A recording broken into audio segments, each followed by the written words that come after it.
Awesome, awesome.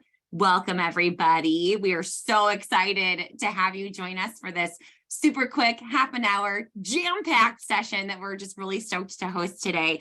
We'll go ahead and get our introductions and everything out of the way in just a second. But first, we want to remind you that California Bridge is currently a program funded by DHCS. If you want to go to the next slide, Elizabeth, and we're underneath the Public Health Institute. So that's who copyrights our materials and supports all of our work. And in case you didn't hear, there is no more X waiver. There is no more X waiver. It doesn't exist. Yay for political advocacy. Sometimes we win. This is not a thing anymore. So you don't have to have a special license to be able to give patients life-saving medication for addiction treatment with buprenorphine. So if you've got any questions about that, there are many resources online, or you can reach out to us, info@cabridge.org. But just wanted to make sure nobody on this call missed that. Big news for us. And so with that, we will stop our screen share for now. And I would love to introduce our three, well, I'm one of them, but so our two amazing guests today. You probably, hopefully know me. I'm Alicia Gonzalez. I'm an emergency medicine doctor here in California, and I'm the clinical training lead at the California Bridge program. And I use she, her pronouns. I'm going to toss it over to my best buddy, Charles. Hi, everybody. My name is Charles Hawthorne. I'm an equity and harm reduction project manager at California Bridge. I help lead a lot of our internal equity work, our external harm reduction strategy, and I've been working in harm reduction for about 7 years now. And Race? Hi, I'm Race Bora. I'm an ER doctor. I'm actually on shift right now, and happy to be here. I've done a lot of work with Bridge, and I'm so excited about our topic today. So welcome, everybody, and Happy New Year. Yes, so I love that Race is on shift because it proves that we're really also doctors and not just Zoom webinar hosts. But I love that journey for us today. So welcome. And what we are here to talk about is the fentanyl crisis in 2023, or probably a better title would be like, where are we at and what do we think is going to happen this year? Because it feels like, even though everyone knows patients are dying of opioids, it feels like the game keeps changing on us. And we always get lots of questions from our sites that we're working with about like, hey, does that change the protocol? Should I be worried about buprenorphine? What do I need to know about? And then our patients come in, and sometimes the things that we're used to doing aren't working, and that confuses us. So we wanted to take a deep dive today into a couple of big topics. And so first, I thought, why don't we, since we're talking about where we are and where we're headed, why don't we have each of you, Charles and then Race, talk about if you had to summarize the opioid crisis right now in 1 or 2 sentences, where are we at? What would you say? I think that I would say we are at a tipping point. This is a moment where the paradigm around the way that we talk about drugs and drug use are really starting to shift. We have a lot of tools, we have a lot of support, and so it's kind of an opportunity to really start changing the way that we approach drug use in general, so that we can start to move through this crisis. How about you, Race? I totally agree. There's a lot that is changing. And like Charles said, it does feel like we're at a tipping point. Sometimes maybe we're going to call it an inflection point. And that it really raises a lot of opportunities. I think there's some things that are going to persist and be very familiar from the last year and the years past. And then there's some things that are going to be quite different. And I really love the opportunity to talk about all of those issues during this session. Awesome. So I know that when we were prepping for today, we mentioned that we feel like where we're at right now includes some wins and plenty of challenges. So let's get the wins out of the way first, because I think it's important that we talk about some of those. What are some of the things that we are doing right? And how are we winning? I mean, we're not always losing. Like, I know we're still losing lives, but we haven't totally lost in this fight. So what are some things that you would say we're currently winning at? Maybe Race, I don't know if you want to go first. No, like you said, it bears repeating. The biggest win has been the elimination of the X waiver.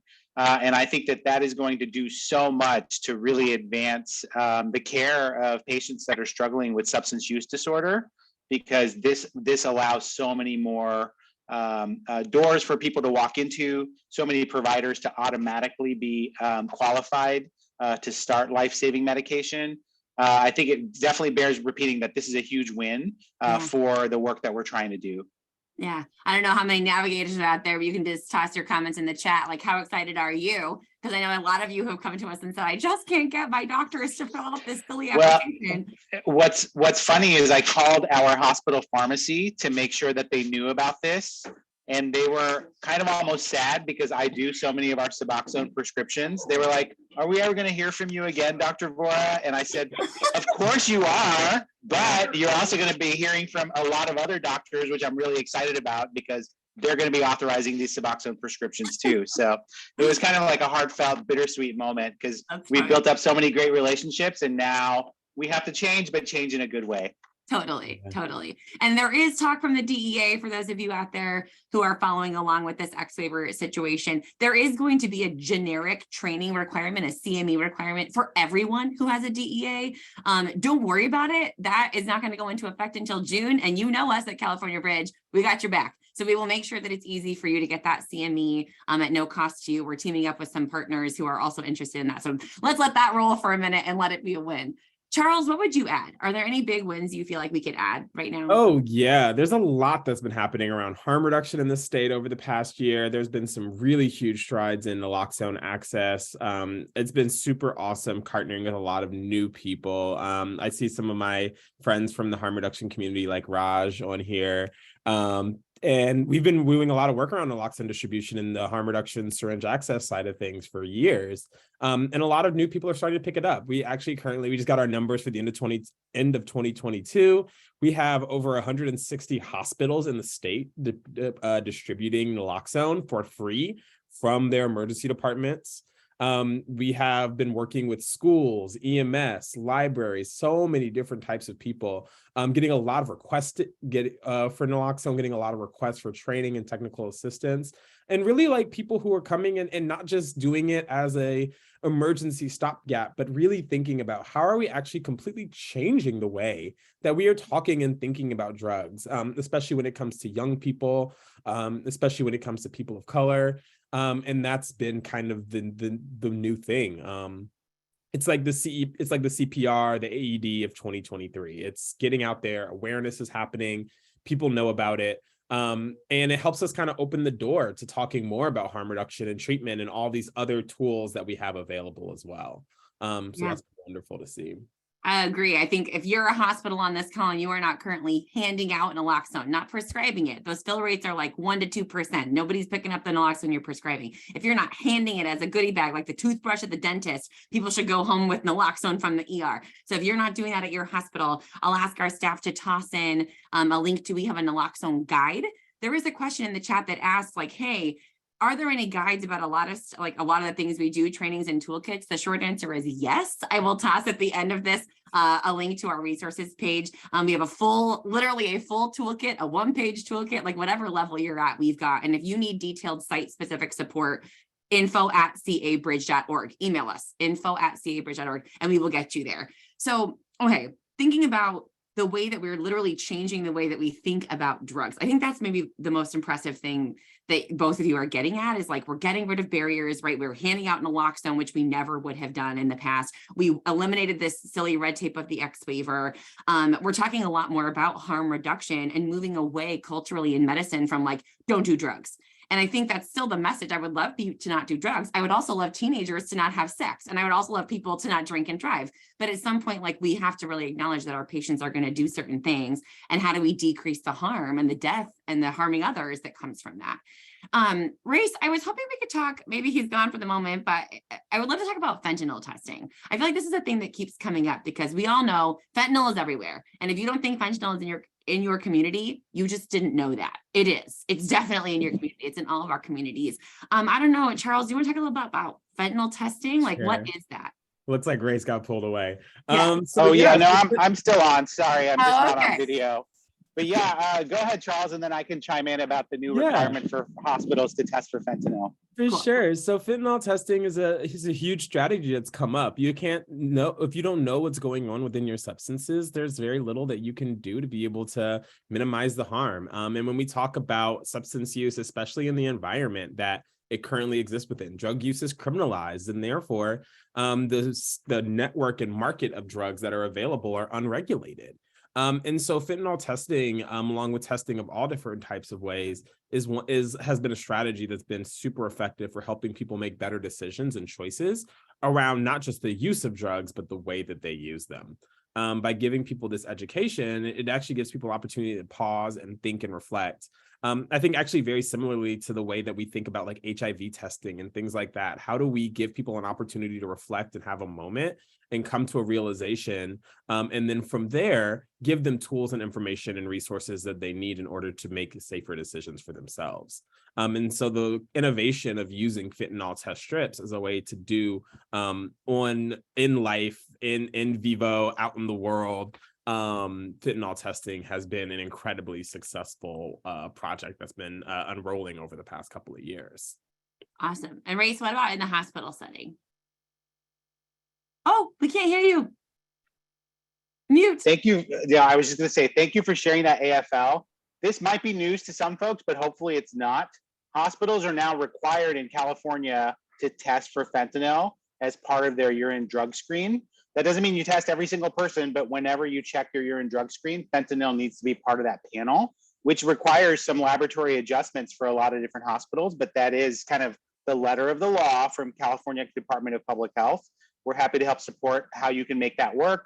Lots of other hospitals have already started to do this, which is great to see. And again, this is what we're talking about with an inflection point. We're really getting aggressive about making sure we identify people that are at high risk for fentanyl overdose or have already overdosed and now are being seen in our emergency departments. And this is just one tool in our armamentarium, which is going to help us give real-time data to our patients and their families about what's going on in their life. I do think that that also touches on something we'll get to hopefully, which is it's not all fentanyl at this point. There's also other stuff. And when we talk about, what's coming on the horizon for 2023, we've really got to be careful to say it's not just fentanyl. We know fentanyl is a big problem, but there's also these other medications that unfortunately are contaminating the street drug supply, and those might get missed from even the fentanyl drug screens. So it's a start, but it's not the end of all of the things we need to worry about when it comes to the illicit drug supply in California. So let's shift and talk about that, because you saying that sentence blew up the chat with at least 5 people that just mentioned xylazine. Okay, so there you go. Talk about that. Yeah.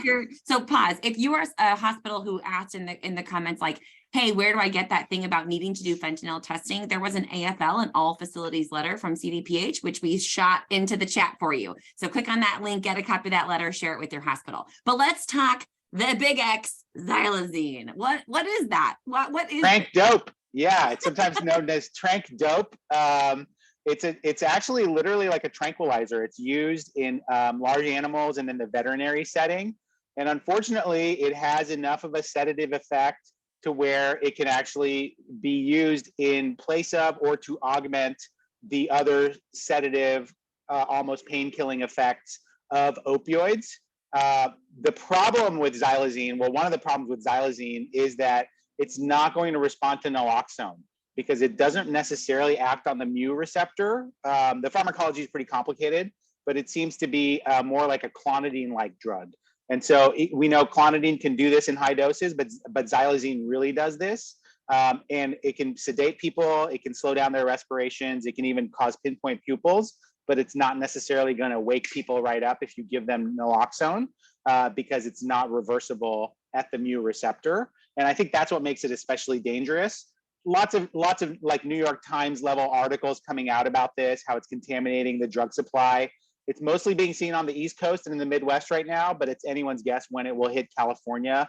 We're already seeing, lots of signals in California, so it's already here, but it seems to be much more of a bigger problem on the other side of the country right now, but definitely something that we need to watch out for. And I won't at all be surprised whenever our partners that work in this space tell us that, it's in basically every batch of either opioids or even amphetamines that are now being used out in the streets. It's just a matter of time, and we need to know about xylazine and the ways that it will present and why it may or may not respond to naloxone. Yeah, there's a question in the chat from Brenna Halliday. Hey, Brenna, good to see you here.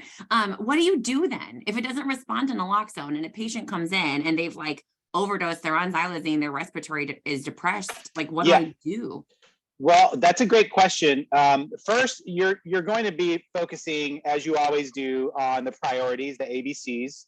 You're still going to go ahead and give naloxone because they're going to present quite like an opioid overdose. And if you can reverse whatever opioids they have in their system in order to keep them alive, then that's basically the right thing to do. You may have to use a larger dose of naloxone, and I can get into why that may be indicated than what you're used to using.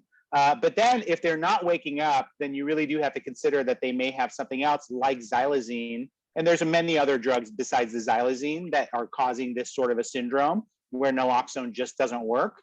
And then you're going to fall back on really doing airway maneuvers, maybe even having to intubate that patient if they're really, really sedated from this. It's so new that we still don't have like a good protocol for how to deal with xylazine overdose. It's really that new, and we're still trying to figure out how are these folks presenting, how many of them require intubation because they fail Narcan, et cetera. So that's a great question. I wish I had a great answer for you, but those are the kinds of things that in the ER, this is what we're going to need to think through, is to say, let's try the Narcan. If the Narcan doesn't work, what's our plan B going to be? Because we may just have to go to that if they're not going to wake right up with Narcan.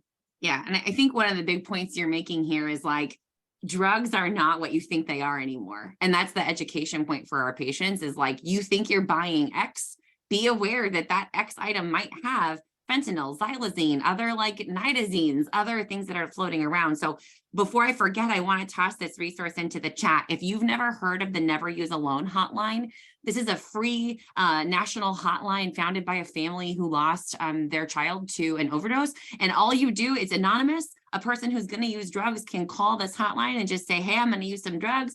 They use their drugs. If the person becomes unresponsive, all they've given is their location, not their name or anything. And these people will send EMS first responders to that person's location. So that's a really important, I think, conversation we should all be adding to our patients who use, no matter what they use, even if it's like, you know, all they do is vape. I've just been really, really broad about sharing this with all of my patients. Charles, I would love to hear, like, what are you hearing out there about these dangers of things like xylazine and other nitazine, drink dope and all this? I mean, it definitely is very scary. I mean, I think that there's kind of two brains I have about it. I think when we hear about xylazine, it's something that is very scary. We don't really have any like antidotes for it like we have naloxone for opioids. We see that it's causing a lot of skin infections and harms around muscular issues and just like real like, challenges that even go deeper than just like overdose. And I think what's also important to remember is that drug contamination is not new. It's something that's been happening for, at this point, as long as drug criminalization has happened. As long as you've had an unregulated drug supply, you will have a drug supply that has contamination because it's not being regulated, and also because people are trying to make an extra buck. When we talk about something like the fentanyl crisis and how it came to be, a lot of it's related back to criminalization and prohibition. When you are shipping a pound of drugs across the border or a pound of drugs across the country, and you're going to be arrested and put in jail for 10 years, you're going to get the most amount of money for that pound that you can. And that means that people are doing things like adding fentanyl and stuff like that into things like heroin in order to make them stronger. That is not an exact science. That is not something that is necessarily, they're not having like USDA level food safety. There's a lot of spoon cross-contamination and room cross-contamination and things like that. That is actually like a lot of times the real root of a lot of these like cross-contaminations that occur. And we're assuming it's a very similar thing with xylazine. And so I also try to really push people to like not be in a headspace of like, people who sell drugs are trying to kill us. It's not really the reality. It's people who use drugs are trying to make money and survive just like everybody else in this world. And so it's really important to just really root ourselves in knowing that our illicit drug supply is unregulated and inconsistent. And that's not new. The rates we're seeing it at are new and really scary and super serious. But ultimately, what makes drugs dangerous is prohibition. And fentanyl and xylazine are just kind of the channel that goes through. Yeah, I love that you brought up that topic, because I think another big kind of bucket of things that are very front of mind for a lot of us right now that aren't always the easiest to talk about, but are some of these ideas that I think, you know, they get labeled as liberal. I'm going to say the elephant in the room, right? But that they're very real for a lot of our patients. And those issues would include things like prohibition on drugs, changes in the legal system, you know, health equity. There's a lot of data out there that shows that the communities that get more often than not punished for things that involve drugs, whether it's use or whatever, are people of color, are minority patients. And so I'm curious, what do you see happening, or maybe hope will happen is the right phrasing, but as far as things like health equity and legalization, or for example, even just legalizing the fentanyl testing strips, what kind of hopes do you have in the coming year or 5 years to help us move forward in harm reduction? Yeah, I mean, first things first, I want to show appreciation for all the work that the state of California, honestly, has really put into moving these things forward. We have an incredible health department. We have an incredible Department of Healthcare Services that really has been centering doing this work quite well, which means that we are able to distribute fentanyl test strips. We're able to distribute naloxone for very, very low cost, if not free to our hospitals. There's a lot of good policies that are happening around Good Samaritan law. So people being protected when they are calling in because of an overdose. A lot of different things happening with youth education that are moving and allowing youth to be having access to higher quality harm reduction rooted education.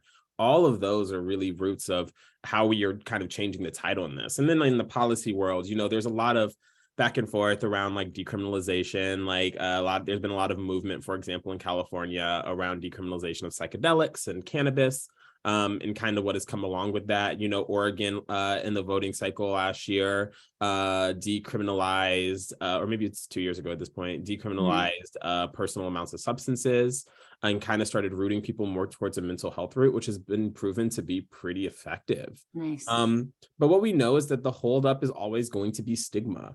And when we work with drugs that are more stigmatized, more criminalized, things like heroin, fentanyl, cracks, methamphetamine, drugs like that, that's always the fight because of the really racialized history of it, history of it that's super rooted in people who have who are poor, like low socioeconomic status. Those are the drugs that are always going to be the hardest to push through because of our stigma for it. And I think that I just would really encourage all of us in this room to start to reflect on how we start to moralize the things that are drugs. Like, it's hard to moralize a noun. Like, these are just things, and really start to push each other and the people in our spaces to understand that drugs are just drugs. We use all different types of them, and the only real difference between them is their strength, the way they work. But ultimately people's choice to use them as their own. And we really need to kind of be moving towards a place that we're making that as safe as possible. Yeah. There's a couple of good clinical questions popping up in the chat. So Race, are you available at this moment? If not, I can always chat. Good. Okay. One question. There's a lot of chatter out there right now about, like, in this new era of fentanyl and xylazine, I don't think that buprenorphine works anymore. That is a thing that we're hearing a lot, or I'm concerned, right? There are doctors who are not willing or interested in trying bupe because they think, well, it's not heroin anymore. I don't know if I can do this in an era of xylazine and fentanyl. Well, how would you address that question or that concern?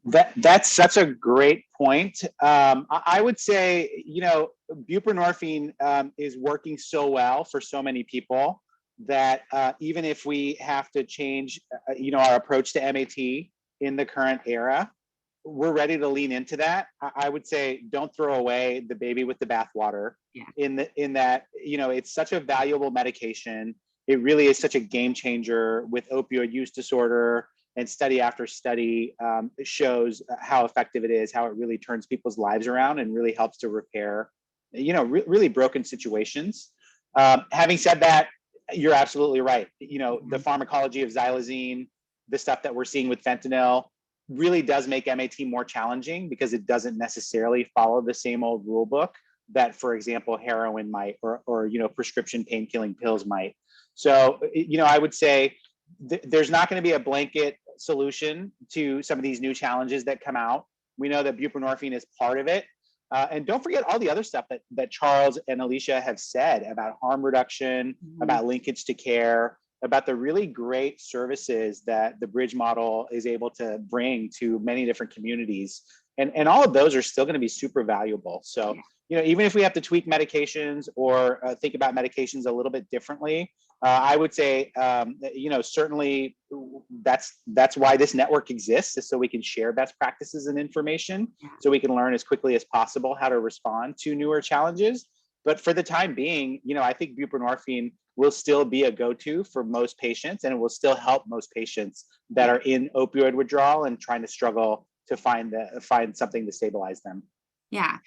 So we're only in our like last 5 minutes. I love these half an hours. They go by so fast. I feel like probably everybody on this call wishes we had another 20 minutes, but that's not our style here at Bridge. So I want to address a giant elephant in the room that probably most people, I mean, I appreciate all of you being here, but like, if we take a step back and look at this whole picture, one of the biggest themes of 2023 that I feel I can say with confidence is that healthcare in the United States is a complete dumpster fire. And there are hospitals, right? Like we just found out that a hospital in California is closing. There are multiple other hospitals filing for bankruptcy. I know a lot of you out there are dealing with like nursing shortages, like you can't even staff your ERs. And here we are being like, do education about harm reduction, like think forward, do all this stuff. And so I would love to hear both of you, what are your thoughts on this? First of all, like, are we going to keep seeing stuff like this happening in healthcare? And then how does that affect our work? And how does that, how would you respond to somebody who says, I don't have time to deal with this right now. My world is on fire. Well, what are your two pieces that you'd say? Yeah, I mean, I also have a role in my county public health department. So I think about the systems level picture quite a lot. And, back in COVID days, we used to talk about something called the new normal. And I would say that, we should really be looking at some of these healthcare stresses and the systemic stresses that we're all seeing or feeling or living with as kind of the new normal. I really think that as painful as that might be to swallow, that's really the best way to deal with this is just to say, these are intractable problems that have been decades in the making. They're not just going to get better overnight. I think everybody's hope was that we would find a quick cure for COVID and then everything would go back to this really rosy picture of healthcare that was there before. And that ain't happening, folks. I'm so sorry to lay that bad news on you, is that whether COVID comes or goes, there's going to be lots of other challenges. It really served to exploit and uncover a lot of other inequities and really strains in the healthcare system that we're now having to kind of pick up the pieces and roll up our sleeves and deal with. Alicia just kind of mentioned a very brief list of those, but hospitals are strained. Our healthcare workforce is more stressed than ever. We're going to keep hearing about these crazy, unthinkable situations. But fortunately, if we work together, I'm very optimistic that we will find new solutions to these new problems, even as intractable as they seem. And hopefully, the bridge model is one way forward, at least for the population of folks the very large population of folks that's struggling with substance use disorder. So I still remain optimistic, but I also remain realistic that this is the new normal. And when you hear about hospitals closing and staff being super burnt out and stuff, that's absolutely true. I'm working out of a tent right now, if that tells you anything. I'm not able to, I didn't get clearance to actually show footage of this place, but just trust me that this is, normal life now of an ER doctor in a California city, and things aren't going to change quickly anytime soon. Yeah. What about you, Charles? Oof, yeah, Race. I feel that. I mean, and I think that, like, to put it in even harsher words, I don't think we have time not to do these things. Fair. I mean, I think to put this in like a light of kind of California Bridge, one of the things that we've just been seeing so much is as we've been able to expand the work that we're doing here at California Bridge, especially helping get more and more hospitals to get navigators, is we hear that that's actually one of the benefits of having a person there who is specialized, who has the time to sit here and work with patients who maybe are more high utilizers, patients who maybe take a lot more time, a lot more connection than just like a quick shot or a quick procedure. And so being able to really take advantage of programs like that is huge. But also just kind of I don't know. I think that there's a level, especially in emergency medicine, that I really appreciate all the people who are working in it and kind of noting that this is a really this is a pivotal time for emergency medicine as a whole. This is a time where the resources of emergency medicine have been pushed and shifted. And there's this real call for emergency medicine as the organization functionally that has been the social safety net for health for this country for a couple centuries at this point. Really starting to step into that role and really starting to see what we do isn't just a quick wham bam thank you ma'am. What it actually is a super in-depth longitudinal care that happens in this very sporadic way. And as we start to shift our ways that we approach this, as we start to incorporate more models like the bridge model, hopefully that'll help us be able to do these things easier. And as we begin to accept this new world that we're in, and hopefully as your administrators and as people who are making these decisions around hiring and staffing begin to move into that as well, we'll be able to shift into a model that's much more sustainable and much more real for the situation that we're existing in. And also, I think for any of us doing this work, like very rewarding. It's really positive to see these changes happen, and it's really satisfying. So ending on a note of hope, even despite the dumpster fire that we feel is healthcare and the staffing shortages and carfentanil and xylazine and all these scary things that are out there. We will stay over about 2 minutes. I do have one question I wanted to address. If you had a hard stop, thank you for being here with us. info@cabridge.org, info@cabridge.org. For any questions that you really need help with that we didn't get to, please email us. Here is a link to how to do that. And then you can also go to our website. And can APs provide buprenorphine? Yes, anybody with a DEA, anybody who has a DEA license. And so in my last, we're gonna go 2 minutes over because there is one thing I want each of you to address, 60 seconds or less. There are a lot of comments in here that are like, yeah, so the X waiver is gone, but everyone is still making excuses. I'm worried my pharmacy won't fill it. Insurance isn't going to cover it. Now what happens if that patient has whatever? I'm afraid of putting bupe in my community, diversion, the list of excuses continues.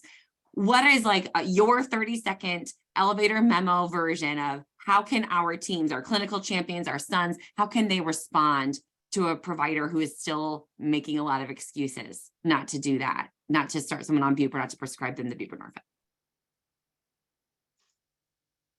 You want me to go first? Yeah. Okay, great. I mean, it does push people out of their comfort zone if they haven't done it. I think that the fact that the DEA literally wrote a letter that said, go forth and do this should be very reassuring, because if the DEA says it's okay to do, then really everyone else is going to have to fall into line sooner or later. We're hoping that it's sooner, and that this is the way of the future. Beyond that, contact us. We're here to help you get through these barriers. We've been doing it for many years at this point, and we'll continue to do it. I mean, we've basically had many of these conversations over and over and over again. I think when people realize just how amazing this model is, and shout out to the sons, by the way, on this call, you guys are the connective tissue that keeps all these broken pieces from literally creating so much more chaos. And you're really keeping this fragmented healthcare system connected up together. So I really just want to give huge props to our sons, and you will continue to find these solutions for people despite all these excuses and barriers that keep coming up. The fact that we've gotten rid of the X waiver is massive, and I think all these other barriers will seem pretty small compared to that one, and I think I'm very optimistic that we will surmount them. Yeah. Awesome. What about you, Charles? What would you say? I would say I have spent a lot of time during my career talking to people about interventions and things that they really disagree with.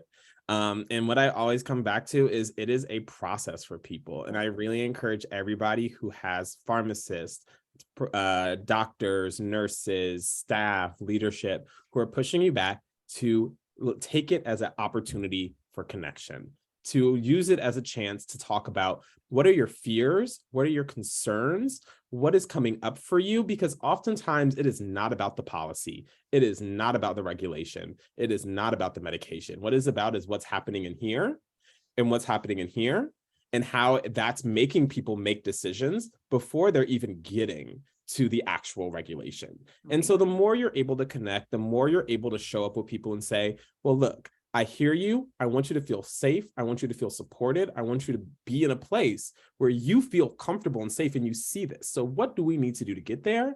And if you're having trouble figuring that out, like Ray said, call us, because we have done it a lot. We can show up on a call. We can be your audience in the back. We can be your rah-rah crowd. We can give you every resource. We can give you everything to refute. And we can sit there and listen and be there with them, because it is a process for all of us. And we all have, I think something that gets lost a lot in this world is we all have a really complicated relationship to drugs. We have family, we have friends, we have people in our lives who we've lost to overdose, who we've lost to substance use, and have lost relationships and all those things. And we've had our own relationships to substances. And so we just don't, it doesn't help to pretend that that's not the case. Totally. Come to people heart to heart. It's so hard to do sometimes in medicine and in the rush, but that's usually where you're going to get the most results. before you can help people that are addicted to drugs, you sometimes have to help people that are addicted to control. Ooh, And that's okay. there's a line, It's the Ray. same dynamic. It's the same dynamic.